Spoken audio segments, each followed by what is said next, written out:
we observe May Day to celebrate the role of workers, there are calls for an improvement in working conditions of workers, particularly those within the health sector, as agitation among mortuary workers to strike is imminent, because in 24 hours, they say, they will be laying their tools down in demand for improved working conditions. Minority Leader in Parliament, Haruna Idrisu, wants government to pay special attention to their concerns. We will hear shortly from him when he made that case for them in Parliament on Tuesday. But if you recall, in March, the mortuary workers embarked on a strike to protest poor working conditions and salaries. General Secretary of the Mortuary Workers Association, Richard Jordan, will be joining me in studio for a discussion shortly. We will also hear from the Ministry of Health on what has become of negotiations with the group. But this was the story we brought to you when mortuary workers embarked on a strike in March this year.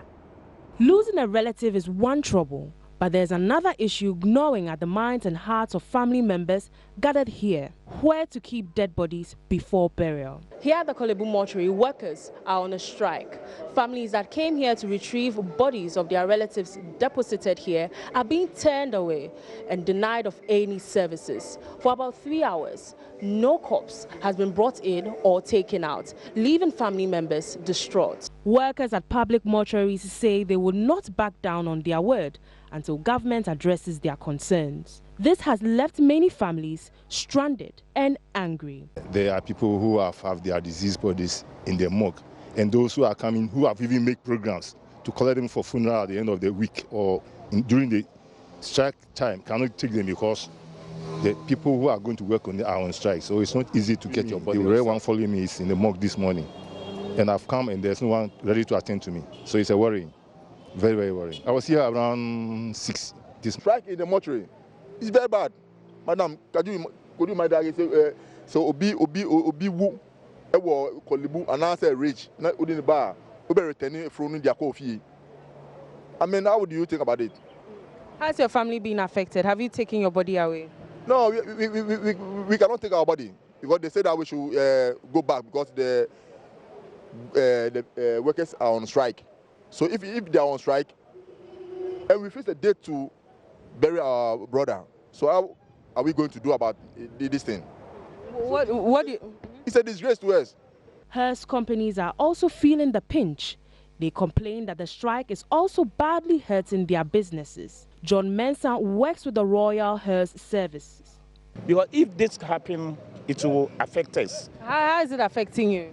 Because if they remove the money, they will come to me, Chairman, we need a car to destination. We are going here, we are coming here. Is there we too will get our working job and booking and so on. So we have to, government have to see so that we too can get the jobs. Actually, the bodies come from the ward. They pick the body from the ward. That in the morning, afternoon, and the evening. All that the body comes to the ward. But today, have they picked bodies from the ward? Today, maybe as they say they are on strike, I haven't seen any body coming through the mouth. I have heard that one of the 2 bodies have come, they have sat the body for them to take it outside, but they won't correct that body. If this strike is not resolved soon, the public would have to resort to private mortuaries, which come at an expensive cost. Selinam Ampos reports for JoyNews.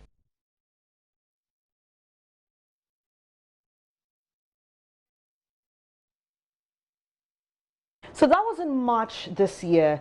There is a potential of that happening again because the mortuary workers want to embark on another strike.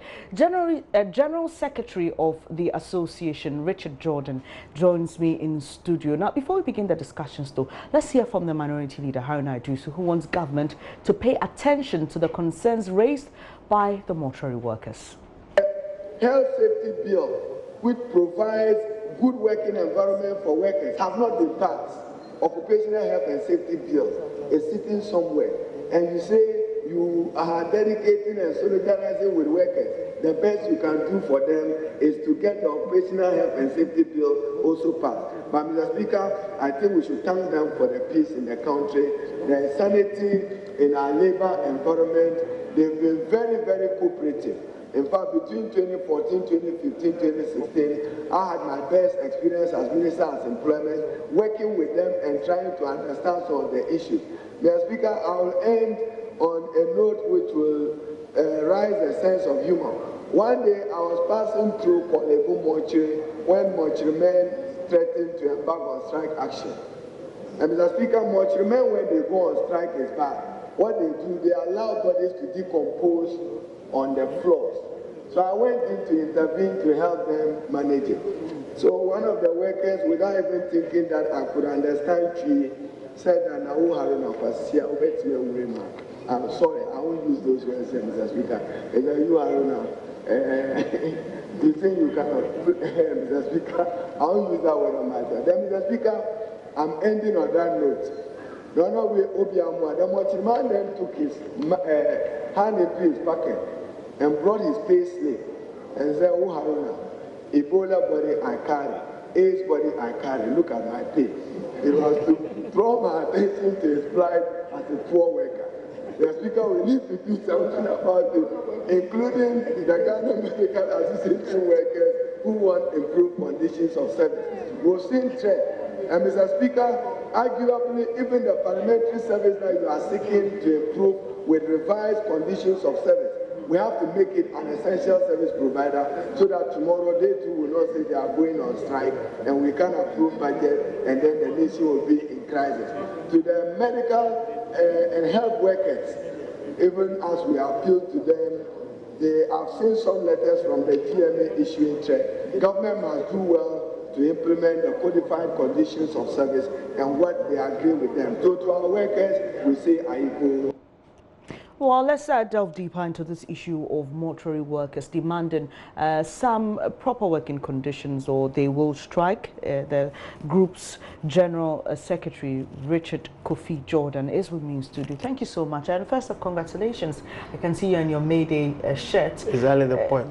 Would you be heading to the Black Star Square? We are already there. In fact, I just came from the Independence Square. Okay, great. Because I need to attend to you. Definitely. And we also need you, and so we need to understand your concerns, especially on Workers' Day, and get your demands. So in March, you embarked on a strike. We covered stories, and people were very disturbed because of the important role you play within the health sector.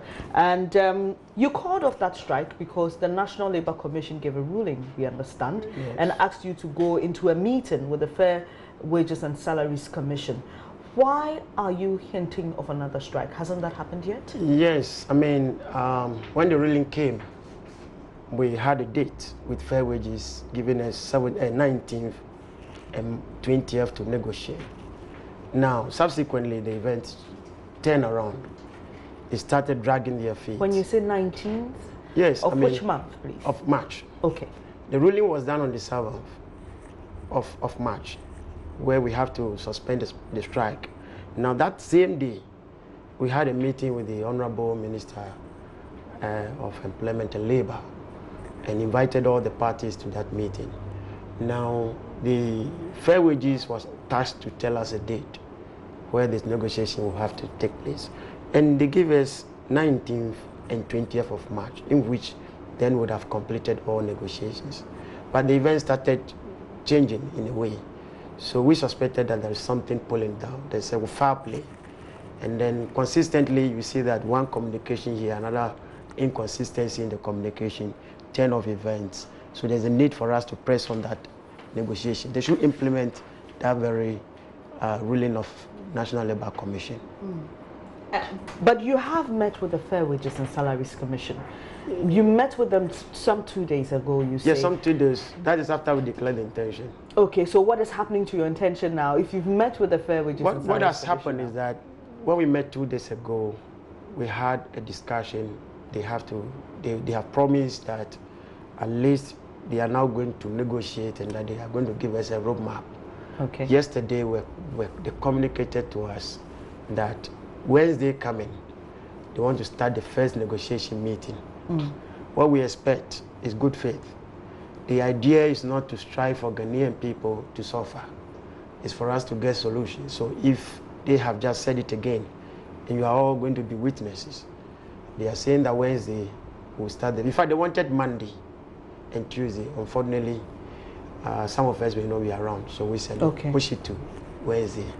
So it's not the part, the problem is no more the part of wages. We have given them Wednesday.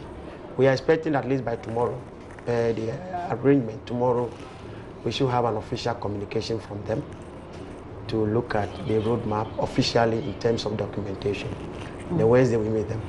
We are trying to raise a rep from the Ministry of Health to tell us what they're also doing as part of this. But before we go to that, that's even if we reach them at all, what exactly are your concerns? Remind us of your... We have a lot of concerns. If you remember, somewhere in November, we came out with a press release indicating a lot of issues or a lot of things that have gone wrong in that particular department or industry. Some of which has to do with the common equipment and gloves that they have to wear to even do the work. Some of which has to do with the maintenance of the facilities itself. You enter a mortuary, you think it's a dumping site. And then some of which has to do with the low salaries and low, no allowance or whatever. Some of which has to do with people, the right of people getting abused across the country, where people have to work 24 hours. You don't give them anything, you don't give them any allowance, you don't pay them overtime. They're just working all over there, all this while. Some of which annual leaving, which is mandatory by law, are denied. I mean, perpetually you see somebody has worked for 20-something years and he's been denied annual leave all this while. He works 24 hours. Is it that the ministry is not employing more people to support your work, or people just don't, there are no people available to do the kind of work I think that the problem has to do with recognition of that particular department as part of the ministry. Because if they do recognize that department, they should endeavor to look at it. Nobody has any, they don't have time to look into what happens at the mortuary. And unfortunately, what has happened over the years is that they have relegated that department to the hospitals.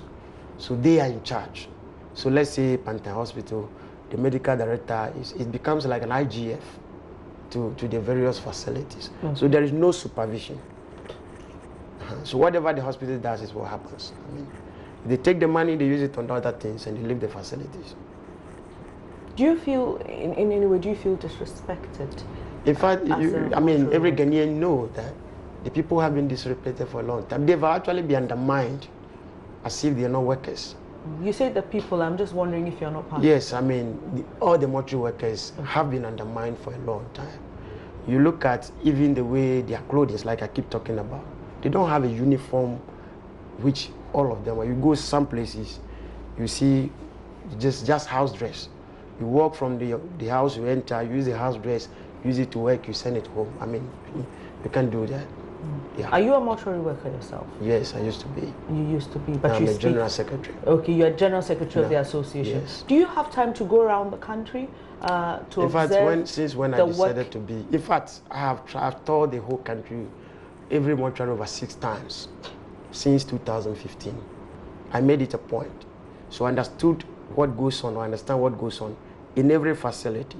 I know each of them by name, every facility. Each of the workers there? I tell you. And I know everything that goes on in there. From Nandom, Drapa, Laura, Wa, all over, to Yendi, to NT and Co. I know everything. If you go to Bibiani, all over, go so back to Accra, I know everything. We have actually done a lot of background work concerning the life, the conditions of our people. And it's very horrible. All right. I'll come back to you, but we've been joined by El Ankra. He is Head of Public Relations at the Fair Wages and Salaries Commission. Thank you so much for your time this morning. You've met with the Mortuary Workers Association, and they feel that over time they've been disrespected, their concerns have not been met. What assurance, if you have any, do you want to give them? And also for us Ghanaians who are in real need of their services? First of all, I'd like to send my salutations to Richard, and all his colleagues. Happy holiday to you, Richard. Thanks, bro. Good. And I would like to say that Fair Wages is really concerned about their situation. Fair Wages takes everything they're saying very seriously, and we are committed to following the roadmap as we are planning it. I was listening to Richard, and he spoke eloquently, and he was right. We are engaging them. The negotiations themselves have not started. What we are doing is preparing the ground. I know the issues they listed are in various forms, and Fair Wages will be handling the parts that are related to salaries. So as Richard rightly and eloquently said, we're going to give the roadmap, the way forward in terms of the negotiations and all the concerns that they have raised.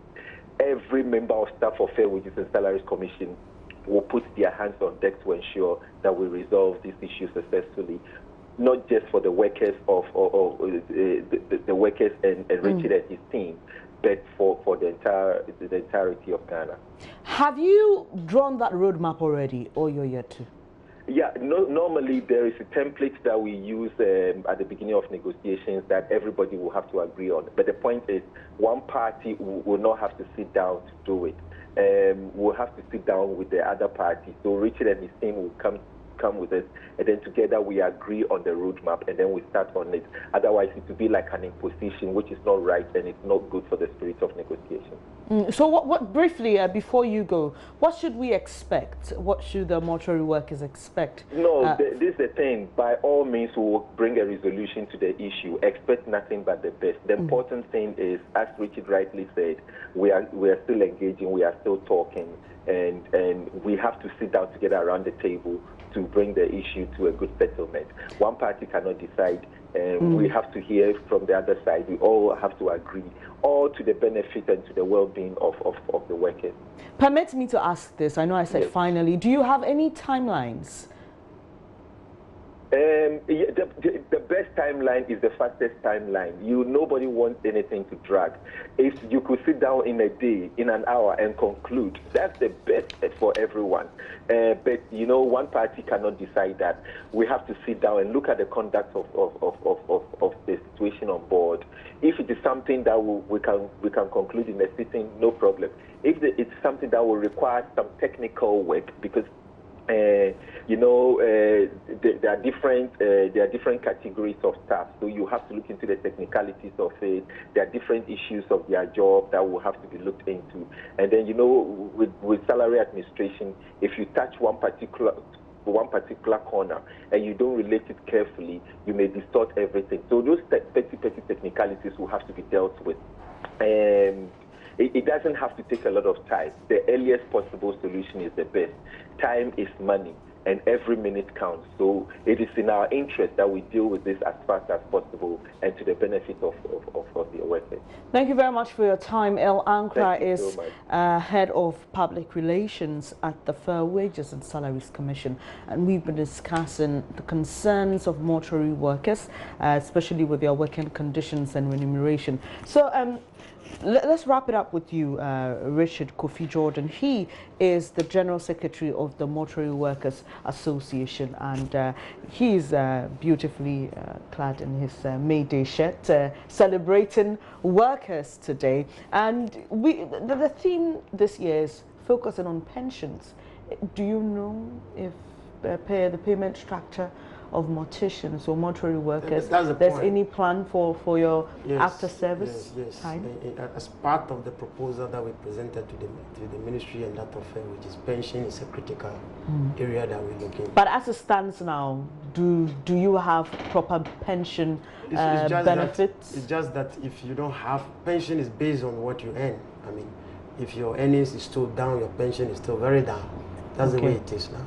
I know somebody who had retired recently and went home with 6,000 Ghana cedis. Lump sum? Lump sum. That's all. 6,000 Ghana cedis. And we think that it is not in his interest to retire at 6,000 Ghana cedis. Somebody's allowance a day in Ghana. Well, so as it is now, you have suspended your notice of strike. Is that it? You're not striking on May 2 again because of your engagements with the Fair Wages and Salary Commission. It makes sense. I mean, we have given an intention. That intention is that you should respond. If you look at the letter we wrote, we are expecting them to respond. They have responded, and I think it's just fair to let the Ghanaian people bury their loved ones before some. You see, when you're doing all this, you have to look at the larger population. Yes, it's good you want to strike because you need something, yes, but you should look at the larger population, the economic benefit, the havoc. We are very much interested in that part. Thank you very much, Richard Kofi Jordan. We'll leave you to go and join your colleagues at the Black Star Square. We understand the president has arrived, and hopefully he will single. Do you have any expectations of? We are expecting the president to talk about mortuary workers today. In fact, we have some blackouts, some of which reached that president must show consent. Blackout? Yes. You mean power outages? Yeah, power okay, outages. Sure. The president must show consent. Wear our protective clothing. You know, some few of this.